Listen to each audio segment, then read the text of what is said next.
Welcome to Latina Mic Drop, the podcast where you can show up and show out, where bold moves are not only encouraged, but the standard.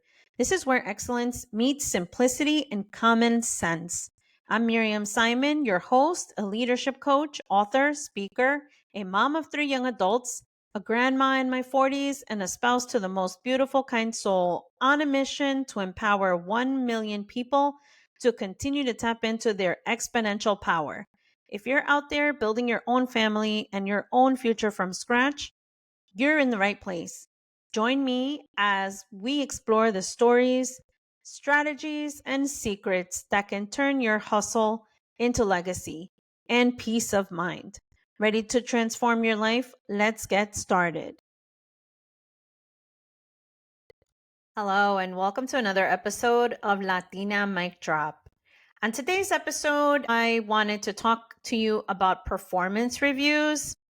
So, in many organizations, at the end of the year, we start to do performance reviews. And I want to give you a few tips on what you should look at, what you should be reviewing, and how to approach it for the best outcome. But of course, you know that performance reviews really are for the entire year, and it should not be something that's surprising to do now. And it shouldn't be a one time deal. But if this is your only opportunity to talk about performance reviews, then maybe for next year, you could start taking a look at maybe having this conversation throughout the year. And before I get into performance reviews, I just wanted to acknowledge that we are in the holiday season. Happy holidays to everyone, and hope you're having a great time. I see a lot of people are also on vacation, taking that much needed rest and spending some time with their families and quality time with their kids and families, friends, their pets. I'm loving it. For me, I normally work through the Christmas week and New Year's because I have a lot of year end work that needs to be done in the office. And throughout the year, I take off my time.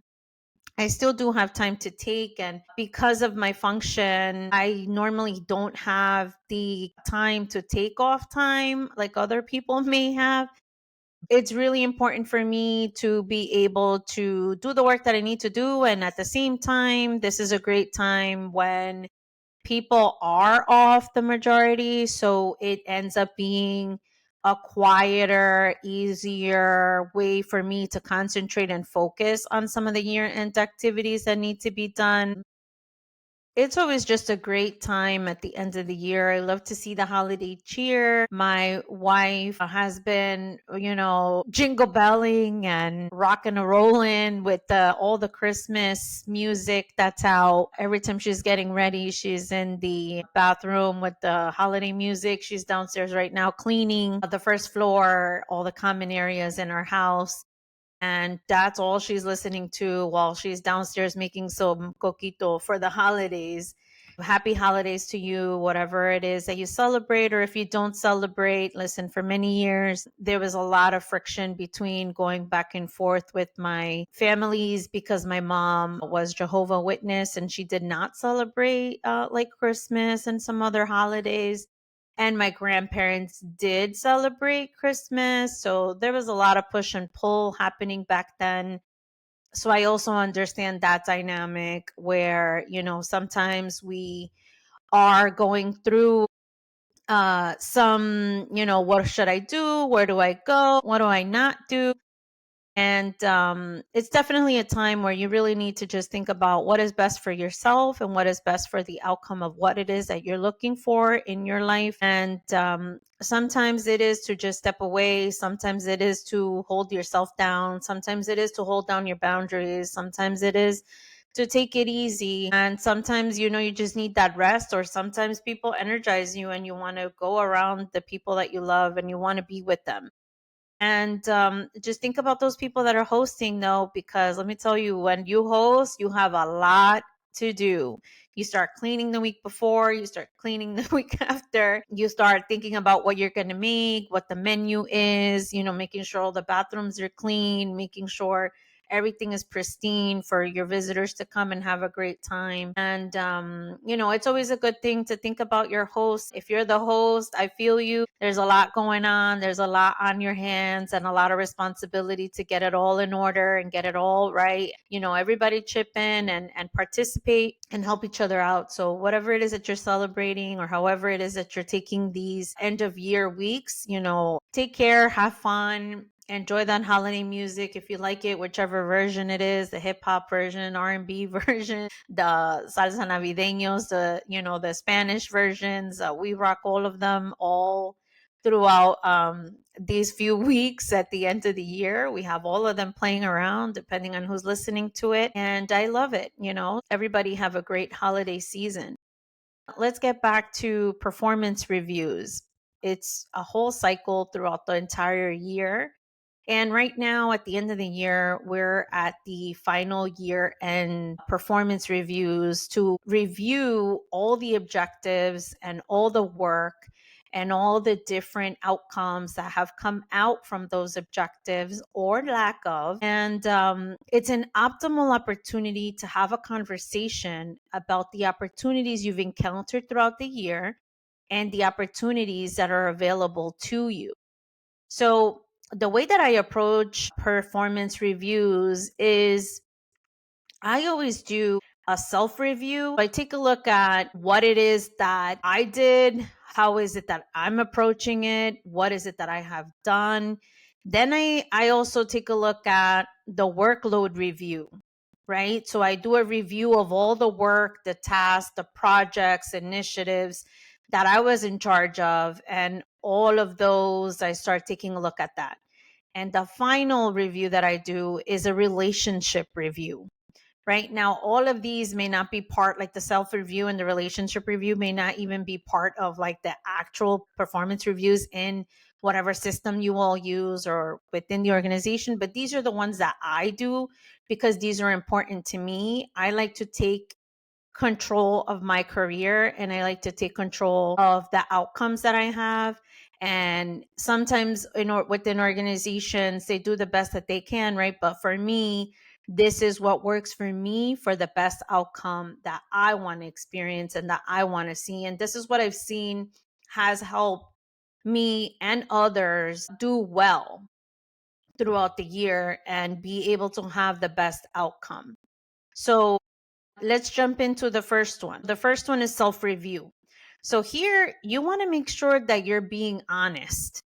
Now, this takes a lot of courage to really think through, hey, what is it that I'm not doing? What is it that I actually did do? And what is it that I need to continue to do, stop doing, start doing, right? And here's an opportunity for you to say, hey, did I show up with good intentions, right? Observe what you felt, observe how you went through all of this entire year, observe how you had your interactions, right? And you also want to giving some time and paying attention to the feedback that you received throughout the year. Whether you want to see it or not, we get feedback because there are reactions from people. So it could be you rolled out a project and everything went well and you received congratulatory emails.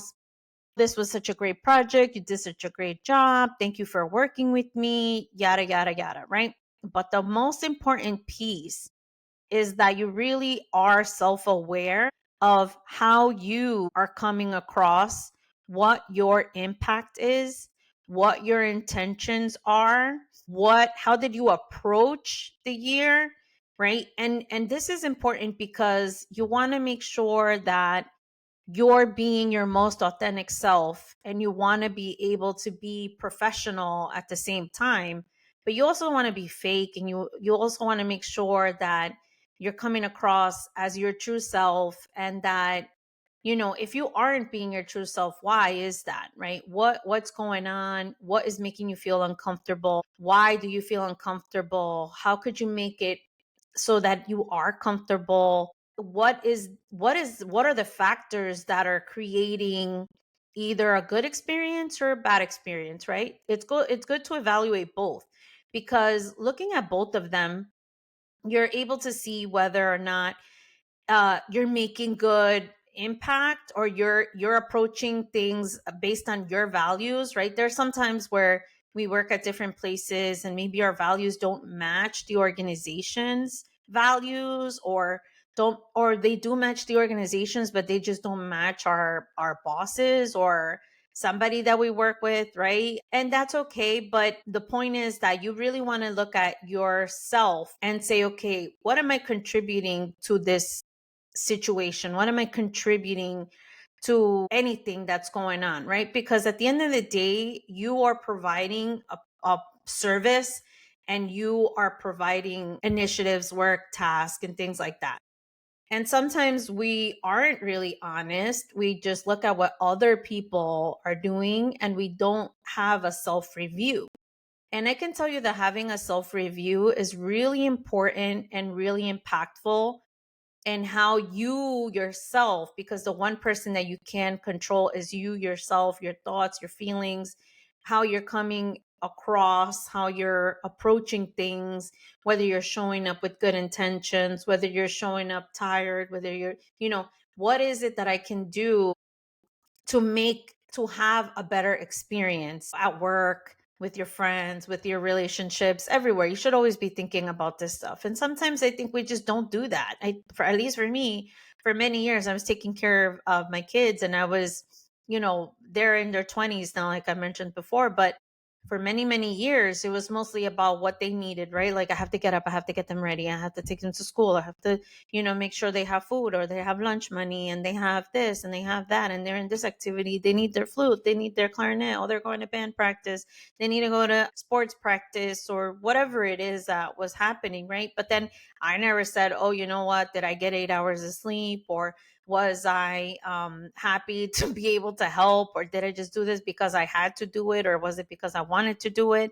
And sometimes I think we just don't take a look and say, hey, you know what is it that I need to be able to do everything else at max capacity? And so for many years, I actually lost myself, and I wasn't able to have my health in check. But that caught up to me maybe 3 4 years ago, when I just became really, really, I became obese, and I was pretty heavy, and I was unable to do many different things, and I even hurt my ankle. I wasn't able to walk. So I was just starting to experience a lot of things, but being able to take a look at how work's showing up and what is it that we need is how we're going to be able to do our best work. And so my major concern is making sure that I'm showing up with the best of my mindset, of my heart, my body, right? Like, I need my body to be able to talk, I need my body to be able to speak, I need my body to be able to walk across the room, to have different conversations, have different relationships, carry out different tasks, carry out different, sometimes the information is difficult. Sometimes I need to have a learning mindset. So it's really important to be honest with yourself and take a look and say, is this really what I want to be doing? Or is this something that I just have to do? And these are things that, doesn't mean that you have to change and get up and quit your job or anything like that.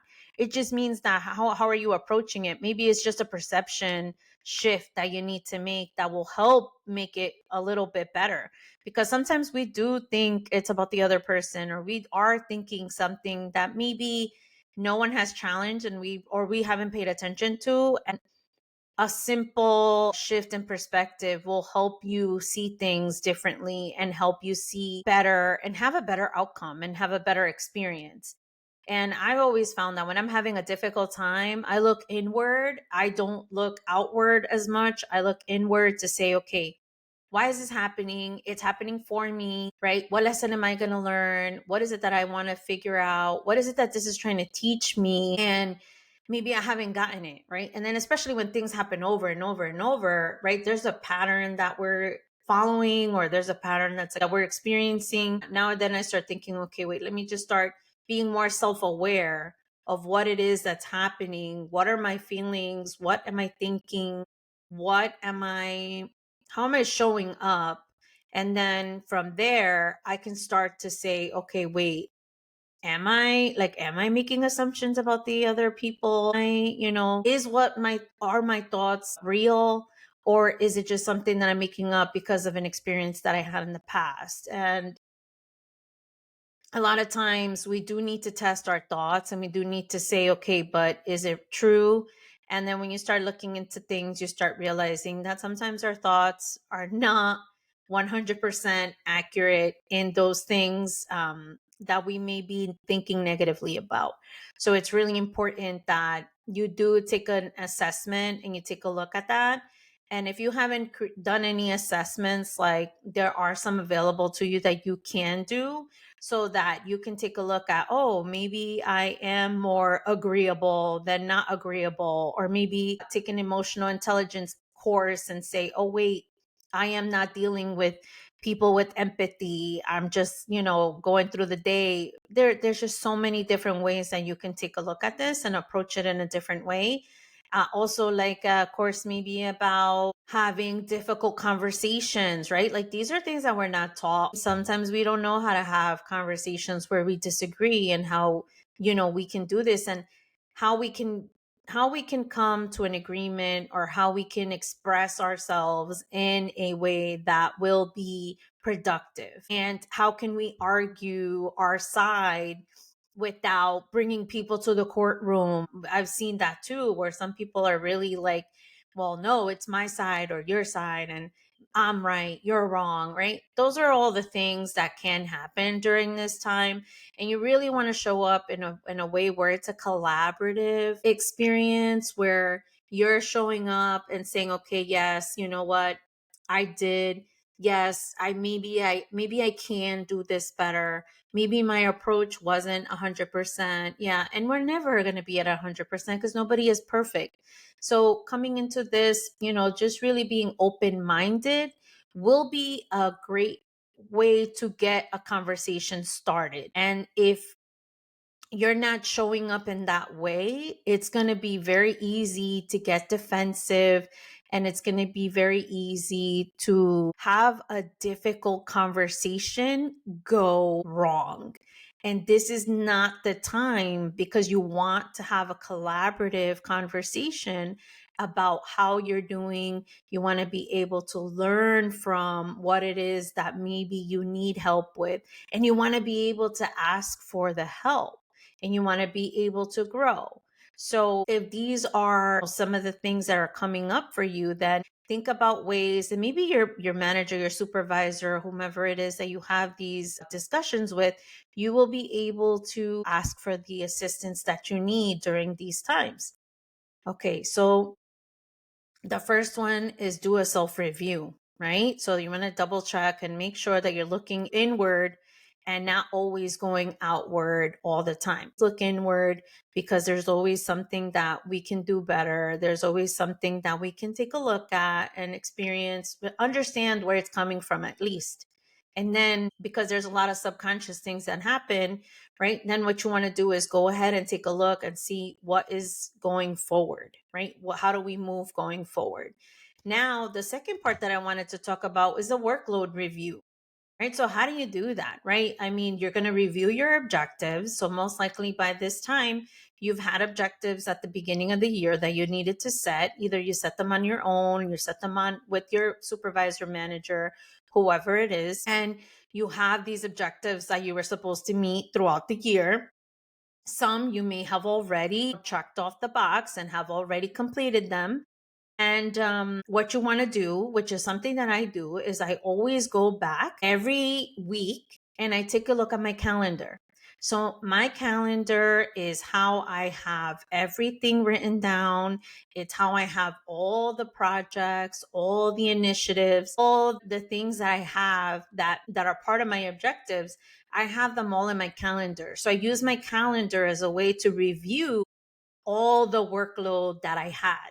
Did I meet those objectives, right? Did I get 100% in X, Y, and Z, right? Did I get this project out on time? Was there a delay, right? What was the delay about? Because if there was a delay and it was justified, right? That doesn't mean that I'm going to get a negative review because there was a delay. It just means, how did I approach it? What did I do? How did I communicate that? Was it something that I could have done to help it, not happen again? Or was it inevitable? Was it out of my control? Was it something that just came up that maybe none of us thought about, right? And so then what you want to do is go through your calendar, and you want to start looking based on those objectives and taking a look at what it is that you've did, what you didn't do. And then at the same time, while you're going through your calendar, the other thing I love to do is start to review all those volunteer activities. You start to take a look at, hey, oh, you know what? I participated in this focus group, and you know what? The outcome was this. Maybe this wasn't directly in your objectives or one of the objectives, but this was something that came up that could take you to the above and beyond, maybe category, right? Because you want to say, oh, you know what?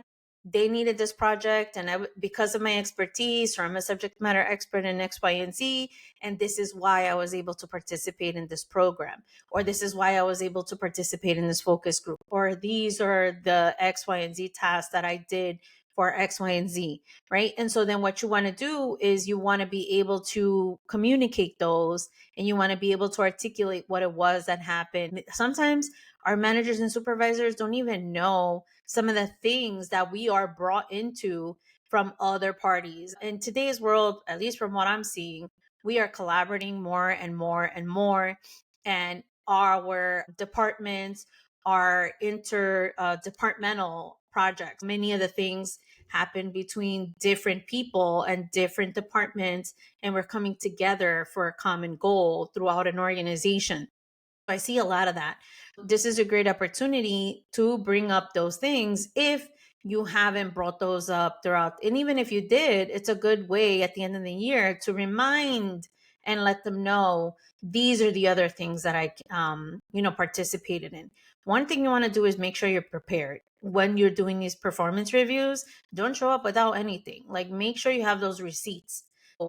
I always make sure that I have those receipts because I want to be able to have a good conversation, and I want to be able to talk about all the things that we've been able to accomplish. So you start to build your accomplishments by going through your objectives, understanding and taking a look at your calendar, and reviewing maybe those other activities that were either volunteer activities, or you raised your hand, or somebody needed your work, your experience to come in and help them out to get a particular project out.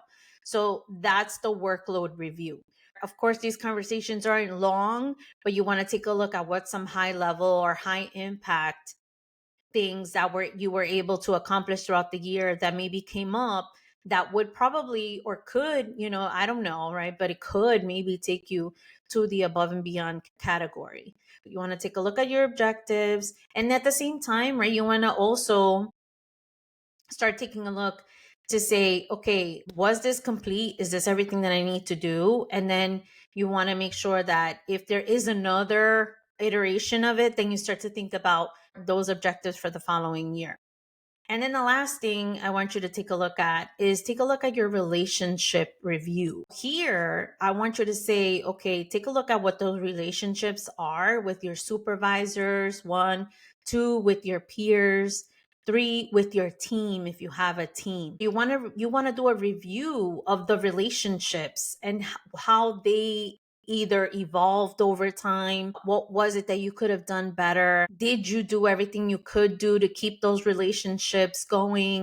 Were there one-on-ones where you needed to either be more prepared, or do you even have one-on-ones on your calendar with your team? How do I get along with my peers? What are the value adds that I do for the supervisors, for my peers, for my team? Every time, you always want to make sure that you're adding value to each group. And you also want to make sure that your relationships are growing. And this is especially important when you go through reorganizations or you have new leadership. So it's very hard because you have established relationships before, but then now during this time, like if you have a reorg or a new supervisor or new peers or new team members, the dynamics change drastically because these are all brand new people. or a few people come in, it doesn't even matter if it's just one person bringing coming into the mix, and we see turnover quite a bit. People are moving different jobs and people are retiring, so there's a lot of people that are exiting out, and then newer people are coming in, so the dynamics change. And then what happens is that we start to become reactive instead of proactive because we haven't figured out how we're going to work together. Relationship review is something that I find that needs to be done maybe just a little more, and we need to start paying attention to it a little more, again because we are collaborating more, because it's really important. The only way that you're going to get things done and then you get influence and then you're able to be productive is through relationships, right? I can call anyone and say, hey, can you help me with X, Y? I need A, B, and C to get to X, Y, and Z. And then the only way is if through people know you, get to know you, they know what you're about. And so those relationships become integral to your success. Is my relationship with my supervisor going well? If not, what is it that I can do, or what is it that I can ask for that will help this go better in the following year? Like, how can we approach this in a different way? What is it? Maybe I need to come more prepared during my one on ones. Maybe I need to report back more. Maybe I need to give a heads up more. Maybe I need to invite them to certain meetings that I'm having. Maybe, they don't need to come and talk. Maybe they just need to come and sit in and see how I work, what I'm doing, so they can get the one on one experience as to how things are going. Right. And then with your peers, right, especially now if you're in a hybrid environment or you're not in the office at all, you have to make that extra effort to have relationship with your peers. And sometimes there's a lot of turnover. You don't even know who came into this department or come into this unit or who's new in this division.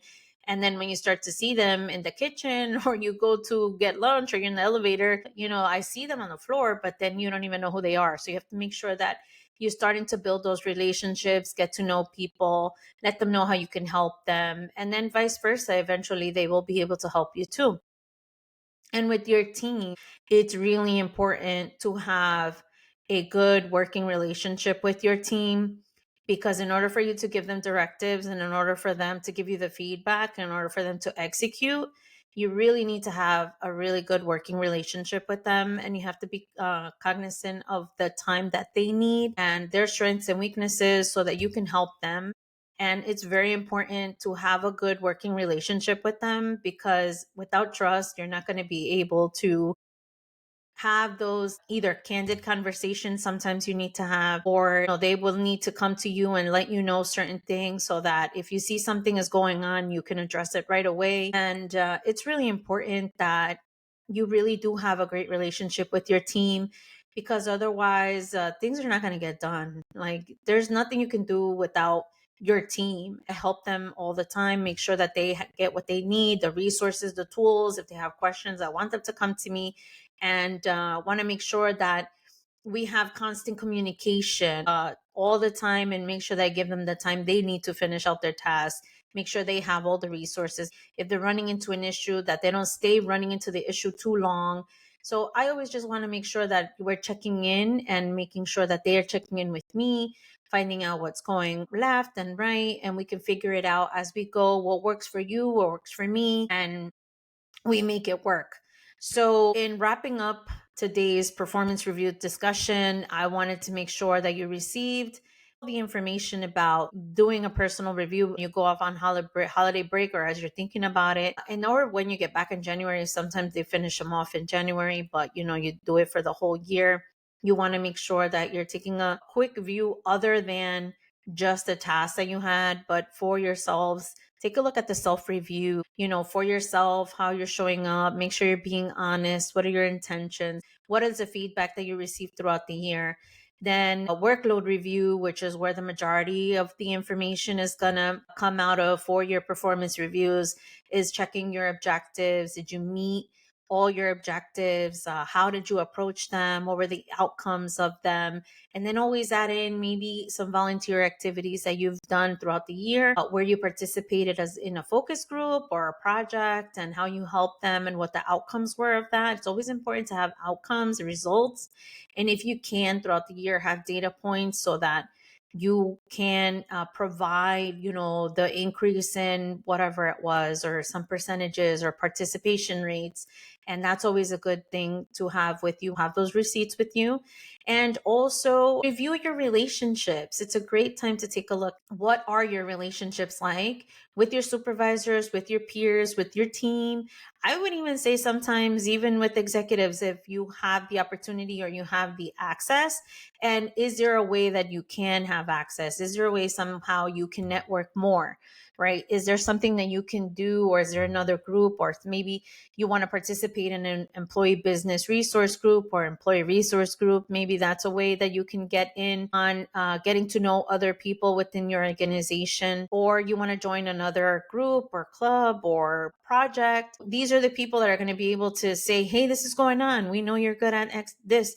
Maybe you can help out. And then the other part of this is, after you do all of that and after you're done with everything, right, you want to start thinking ahead of the following year. And you want to start thinking, is there a round 2 or 3 or 4, depending on where you are, right, of any project? So I've been working on a project that's been 2 years. We're 2 years in.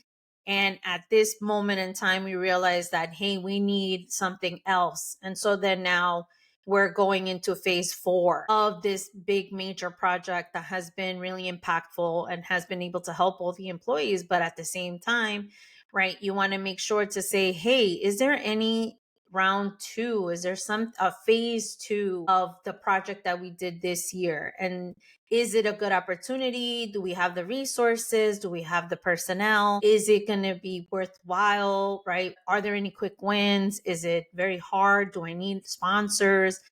What is it that I can do to say, okay, this is where we ended this year, and this is where we're going to continue for next year. And these are the objectives for the following year. And then you also want to start thinking about, are there any new opportunities or new projects that you want to participate in? Sometimes there are new projects or new opportunities that you can dive into the next year if something is off your plate and you want something else. So this is a good time for you to have that conversation, and a way that you can say and you can recommend, right, what it is that you work on. I strongly believe that not all now, especially, I think leaders are really paying attention and are more in tune that employees do have input into the work that they do and how they do it, and definitely how they do it, because everybody has their own secret sauce and their own secret recipe, and they bring their specific spices to how they do their job. But at the same time, right, it's a great time for you to say, hey, maybe if there's an opportunity to work on this project, I would love to get more experience there. And this is another way that you obtain those learning opportunities. Always coming in with a growth mindset is always great if that's what you're interested in. And actually, having a growth mindset and growing as a person is a basic human need for many. There are other people who really just want to hit those objectives that they have at their job and get that and be done with it. So that's fine too, right? If that's what you want to do and that's where you're at, that's perfectly fine. I really don't have an issue with anybody who, hey, this is my workload. This is what I want to do. This is what I'm going to hit, X, Y, and Z. I meet those targets year after year. And that's great. Some people are like that. Some people don't want to venture off into any other thing. Some people don't want to grow, exponentially, or go what people may think is above and beyond. To me, if you're hired for this and you do X, Y, and Z, and you accomplish those throughout the year, then they have done their job, right? So it's always thinking about what is next. What are we going to work on for the following year? And so if for the following year, you can just copy and paste the objectives from this year into the next year. Some jobs are exactly that. Some of them are not, where you have more flexibility. And so if you're in an organization where you can request, then I would say take a look and see if maybe you can. If you don't ask, you won't know. And if you don't say anything, they won't know that that's what you're interested in. Sometimes those doors maybe is just an opening for right now. And then 2, 3 years from now, you can find yourself maybe even working on different skills that you didn't even know you wanted to have. And so these are the building blocks every year that you can have, and these are the tactical moments that you can take at this time to be able to go on. So I thank you all for listening in and checking in, and I know it's important for you all to have these performance reviews. And yes, some people may be worried about them, or you may feel like, how do I approach this? And so I think that what I wanted to do was just give you a few tips in thinking about how you can approach it for this year. Of course, take what works, take what fits, and what doesn't, leave it out, right? Anything that is said here, they're just insights as to how things could be done. This doesn't mean that it applies everywhere. So thank you all for tuning in, and have a great rest of the year. Thank you. Thanks for tuning in to Latina Mic Drop. Remember, you're not alone on this journey. We're building something extraordinary together. If today's episode inspired you, subscribe, leave a comment, and share it with someone who needs to hear it. For one-on-one coaching and more resources, follow me on your favorite social media platforms at author Miriam Simon, or visit my website at Miriam Simon Online. Until next time, keep turning your tattoos into pearls of wisdom and your dreams into reality. Stay strong, stay focused, and let's make history.